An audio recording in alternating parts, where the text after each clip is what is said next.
preparing EAA's advertising programs and developed a variety of special publications such as data books, amateur builders manuals, brochures, and other educational and promotional materials.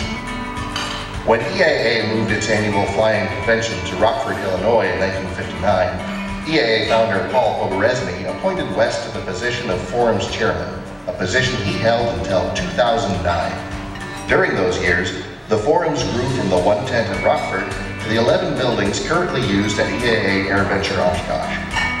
And West continues to volunteer with the Forum's operations to this day. Today, more than 500 educational forums are scheduled during the week of AirVenture, some of which are presented by aviation's most knowledgeable designers, builders, and engineers. West had been a member of the EAA Board of Directors for 33 years, serving as the association's secretary.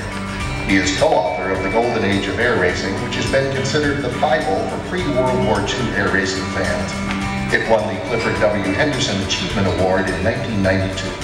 In 2006, the AirVenture Forums office was dedicated to Wes in recognition of his 50 years of volunteer work as the EAA Forums chairman.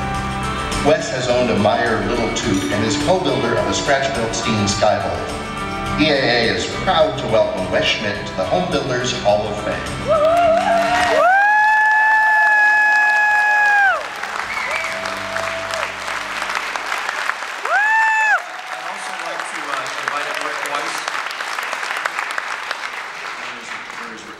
Rick is our chairman of the EAA Home Built Aircraft Council, and I'd like him to assist in making this presentation.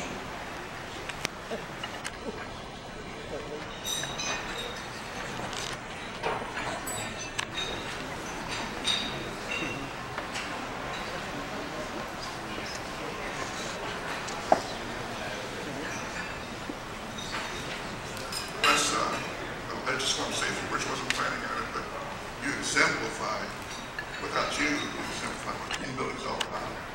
All those years, really, big debt of gratitude. We appreciate it very much.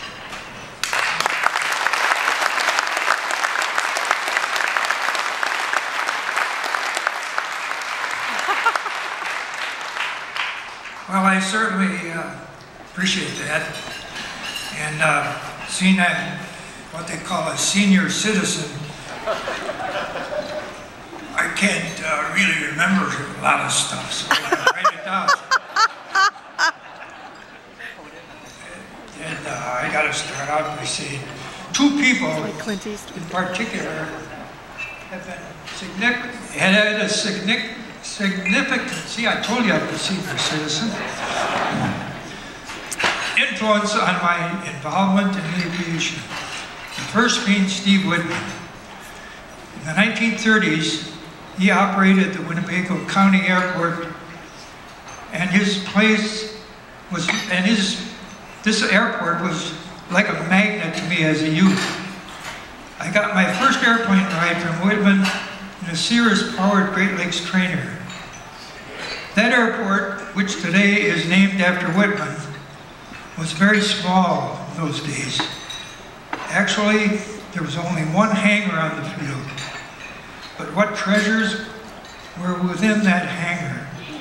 Here, during the depths of the Depression, and on very limited funds, Whitman, a self-taught engineer, designed, built, and flew highly successful race planes.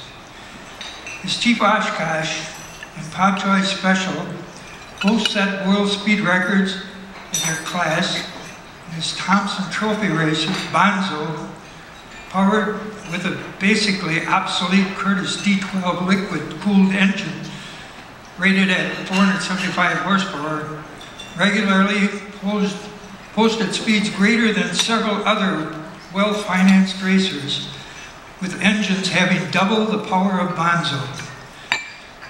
His racers invariably left the professionals scratching their heads, wondering how he managed to get the amazing speeds from his home-built airplanes.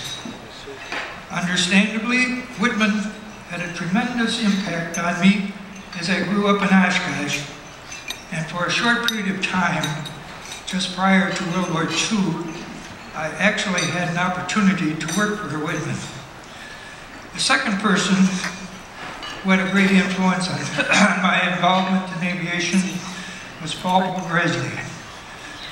Little did I realize when descending the basement steps into Paul and Audrey's home one Sunday in 1956, what an eye-opening, fantastic world of sport aviation would eventually be uncovered. Although his enlightened leadership, through his enlightened leadership, he developed from what started as a handful of Milwaukee area aviation enthusiasts into what is today a worldwide organization of over 177,000 members. I have also been lucky in having a family that has always supported my interest in aviation. My wife Julie, until passing away in 2009, worked as a volunteer in the Forums area, and for a time in the late 50s wrote the Chatting with the Chapters column in the magazine. Our children, Kathy, Rob, and Mary, were also volunteers at the convention when they were young. EAA has been a tremendous experience for me, especially observing how it grew and thrived under the leadership of Paul. And it has been said by so many that as great as the airplanes are in EAA, it is the people who become our friends that prove even greater than the airplanes. And the principal reason that brings us all together at Pliants and AirVenture each year.